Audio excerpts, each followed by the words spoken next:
Here's just a selection of some of the original commissions that I've worked on in the last year.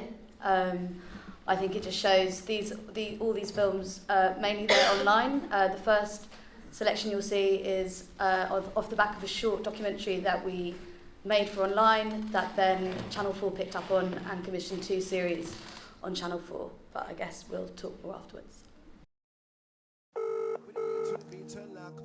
Piper, quick one, mate. What's the name of the club that we used to play at down the road there in Hackney?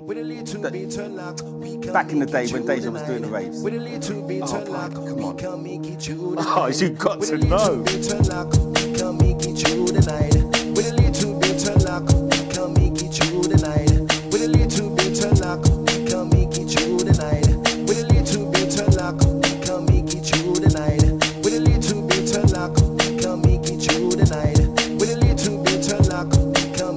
Our music was always hard, humorous.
So yeah, that's just a little taste of some of the programming and commissions that we do at Dazed. For those of you that don't know, Dazed is a magazine that's been going for 25 years next year, and really it's a platform for young artists, musicians, filmmakers, etc. Kind of trying to give the next generation a platform always.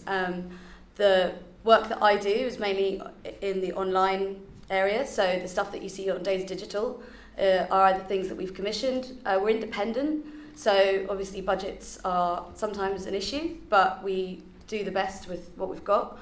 For me, it's really important to try and find different voices, but more importantly, to try and find interesting ideas and stories. Like, a good story is a good story, and I don't really care who made it. I just think that it is important, and we have the opportunity to be very broad with our programming. Our audience is really, really young, and it's global. So I think it's mainly 15 to 25-year-olds, and then again, from 25 to 40 makes up the core part of our audience, which is getting to 5 million uniques online a month, which is kind of growing really, really rapidly. That's a kind of 500% increase in the last 2 years, online only. That mix as well is America, Europe, Australia, Japan. And I guess the thing about an online audience is that they're pretty ruthless. And if something works, you see it, it gets shared, it's on your Facebook, people are talking about it. And you can kind of immediately see that there is a hunger for it. So Music Nation, which was the opening trailer there, that was a short commission about UK garage music, and it was a 9-minute short film that kind of did the rounds on the internet, and then we took it to Channel 4. And they saw it, even though it had thousands and thousands of hits online, they did think it was quite a big risk to give us a platform. So they gave us the 12 o'clock slot at midnight, and they gave us $4,000 per film. So for a production budget of £8,000 per half an hour episode, we managed to make, and 8 weeks to do it, we made an episode on garage, one on jungle, one on like Glasgow indie music, one on Bristol bass, and another one that I've forgotten, but there were loads. And I guess for me, that it did really well, so they came back for the second series. And some of these short films, we've been approached by producers, a short film that is snippets of it in there called Gang. The people who produced Whiplash have kind of got in touch with us about developing it into a feature film. So I guess it's just quite interesting to see how an online audience can be proof of the fact that there is a very, very hungry and engaged audience there who would, I'm sure, love to go and see a lot of these things on a big screen. I just wanted to pick up on something that you, Simran, have said, and also Jen, you have, what I think is in your reel. Was Kieran Yates' film up on there? No, Kieran Yates is a journalist who writes for us a lot, but she actually made a film for The Guardian.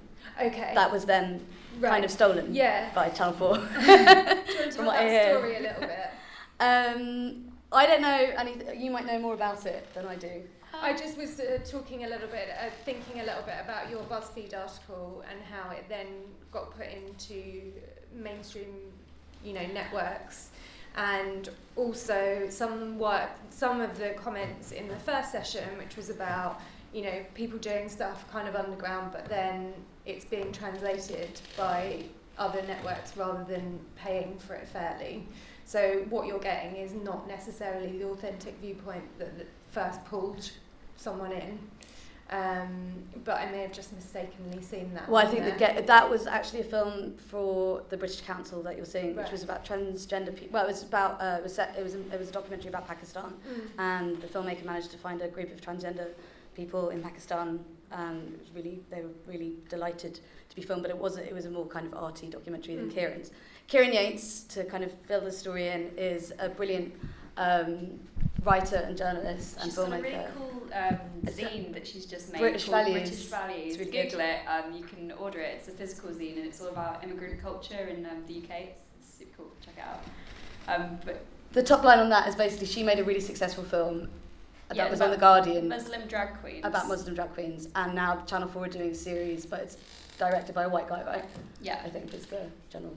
And she was the researcher that brought a lot of the collaborators together. And from what I understand, they've used The Guardian.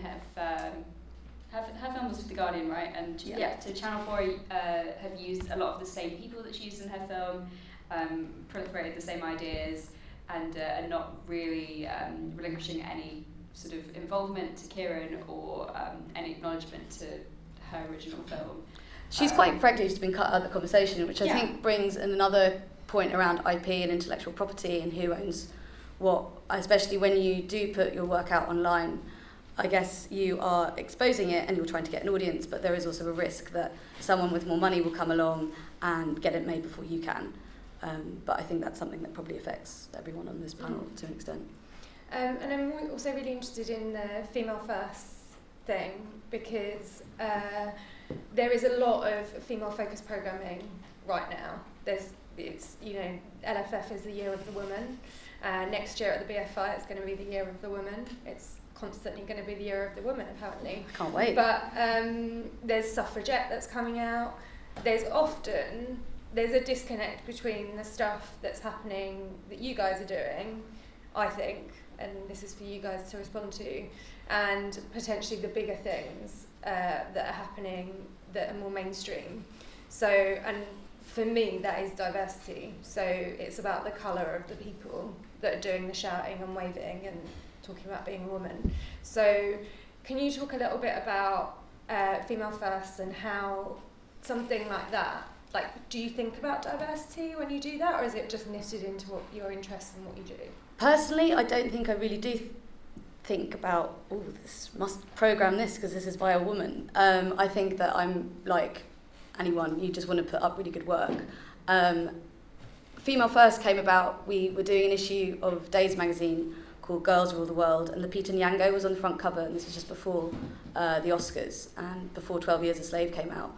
And my editorial colleagues were all getting all the articles written by women, about women, big women loving, and on video I thought, oh great, well I'll just program loads of short films directed by women.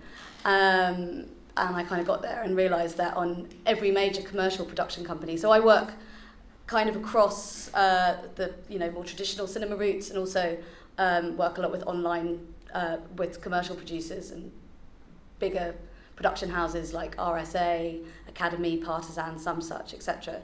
And many of those companies which are producing brilliant work, they will have on average 10 to 20 directors, and out of those 10 to 20 directors, maybe one will be a woman and maybe one will be black. I think it's very, very much a white, male, middle, 35-year-old sort of dominated audience. And for me, that's fine, but it just means that we're all singing from the same hymn sheet, and all the stories that I get through are coming from the same place, and that's kind of boring. So I think Female First is a film funding initiative on the back of that, where we are trying to commission women, both in short film, which is kind of the grassroots campaign, but also we are hopefully getting a much bigger sponsorship deal to commission women for their first and second features, which is where a big drop-off tends to be.